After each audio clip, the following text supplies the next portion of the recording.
Hello, this is Shelley Ungerang from Heartland Realty in DeSoto, Missouri. Thank you for tuning again to our YouTube channel of Shelley Makes It Happen.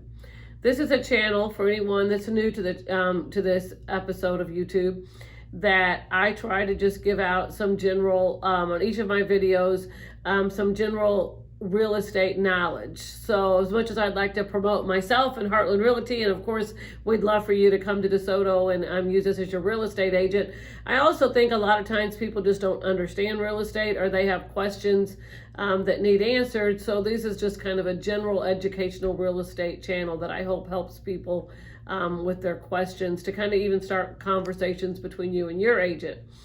So anyway, right now it's 2021 and the market is really hot and houses are moving quickly. So, and I'm sure you've heard this over and over in the media and all over the United States, that seems to be the trend. However, what I think I want to talk about in this channel, because, I have just one house, and I think every agent that you talk to has one house that doesn't seem to be moving as quickly as you think it should be. So I have kind of a list that I go through I've gone through with these sellers, and that I think is some things you can do if your house is having trouble selling in any market. I mean, whether the market is a good market or kind of a slower market. Sellers always want to know, when their house has maybe been sitting there for 2 weeks and you haven't had any showings, what's going on? Why am I not getting showings? And what are some things if you're getting, in my case, some feedback about the house, some things that you feel like that feedback is helping you think about things that you could do to not keep getting that same feedback, and things that could help. In my particular case, a lot of the feedback that we're getting is just that the house needs too much work, which, whether or not I agree and whether or not the seller agrees, because obviously they've lived there, really is irrelevant, to be honest. It's it's all about what the buyer thinks and the perception of the buyer. So I have kind of a list of some things that I think any seller could benefit from if you're in a market and your house is not selling. Some things that you might be able to do to help that process along just a little bit. So there's three things you have to focus on if your house is not selling. There's always three things, or there's only three things, I should say, that you need to think about. Obviously, the price is always one of those things that you have to really think about. Is all the feedback you're getting saying that it's priced too high? If you get, one person to say it's priced too high, or even two, whatever, you don't necessarily have to start reducing the price. If you get 10 showings and all 10 of those people say your price too high, at some point you got to start listening to the buyers that are on the market and reacting to that feedback.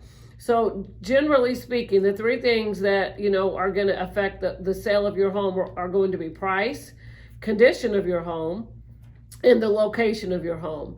You can always help the price, and you can always work with the condition. I mean, the location you can't change, but those are the three things that usually make a house difficult to sell.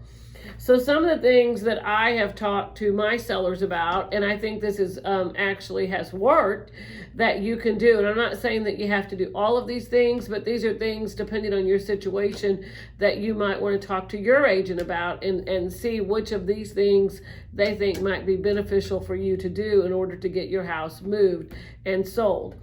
So one of the things is, if you haven't already, offer a home warranty. And I talked in one of my other videos, if you want to reference back, about a home warranty. So I won't go into a lot of detail about a home warranty. It's basically an insurance policy to fix things that might break in the first year of you owning the home. So sometimes if a seller will say, look, I will buy you a 1-year home warranty policy, and advertise that can, maybe attract a buyer that was maybe somewhat hesitant because, maybe the furnace, the hot water heater, some of the other components of the home weren't new or weren't in the best of shape. That can sometimes kind of give a little peace of mind to that buyer. And it's something that you can advertise when you're trying to market the home, that, hey, we're offering a 1-year home warranty. It can also be very helpful, and of course this is going to cost some money, but it can be very, very helpful, especially if you're hearing from a lot of buyers that they think the home, needs too much work. And a lot of times buyers are talking about cosmetically. I'm talking, more about in this video, or what I'm suggesting is more to do with the mechanics of the house. But a home inspector is a good there are private home inspectors that buyers use whenever they go to buy a home, to have a home inspected. But what a lot of people don't know, and a lot of sellers don't know, is home inspection companies can also be hired by the seller to do what's called a pre-sale inspection, which is, so you pay for the inspection, but this can really ease buyers' minds and help buyers feel a little more comfortable maybe making an offer on your home. If you call the inspector, have the home inspection done, and hopefully fix the items that have come up in that inspection. And, a home inspection, doesn't necessarily fail, but, a home inspector will tell you, this electric maybe needs to be updated, or, you need a GFCI here, or, they might be minor things. But if you can have a home inspector come in and, tell you, the results of that home inspection, and then you can start addressing those issues. Or if you're not going to be able to address them, at least adjust your price accordingly and disclose, what was found during the inspection. Then that can also help you market the home. And a new buyer is coming in, number one, they now don't really have to pay for a home inspection unless they choose to do another one of their own, and you're telling them up front the results of the inspection. So that can really make them maybe make that jump to go ahead and put an offer in on your home, because you're giving them so much more information, taking away the unknown, so to speak. If your city, and I'm in DeSoto again, Missouri, but many municipalities do occupancy permits, meaning that the city does their own inspection, and it's very general in nature, but you can go ahead and do your occupancy permit ahead of time, and then you can always advertise that. Tell your buyer when they come to look at the house, hey, we already passed an occupancy inspection and I have an occupancy permit. So that kind of gives them a little peace of mind that the house is safe. So that's something that you can do. If the house is vacant, staging the house is always a good way to maybe attract a new buyer. And you don't, have to stage every room, but if you can do, a bedroom, and a living room, and even put a kitchen table in there, you don't have to do every single room of the house. But if you can stage, and especially when people come through that front door, if those first areas they're going to be seeing can be staged, that can make a significantly huge difference in getting an offer for your house. So it's something that you may want to consider doing. And there are people that do that for a living. You can hire a stager, or you can do it yourself. If you have some furniture, in storage, you might be able to do some staging yourself, and that can definitely make a difference. In some cases, you may want to have the house professionally cleaned. That can really make a difference in how the house shows if it's professionally clean. That can make a whole lot of difference to a buyer into how it presents itself. So that's something, if you're having trouble moving your house, that you might want to consider having done, a professional cleaning. The other thing is to really, like I kind of mentioned before, your agent should be having feedback questions. When your house is shown, you're going to get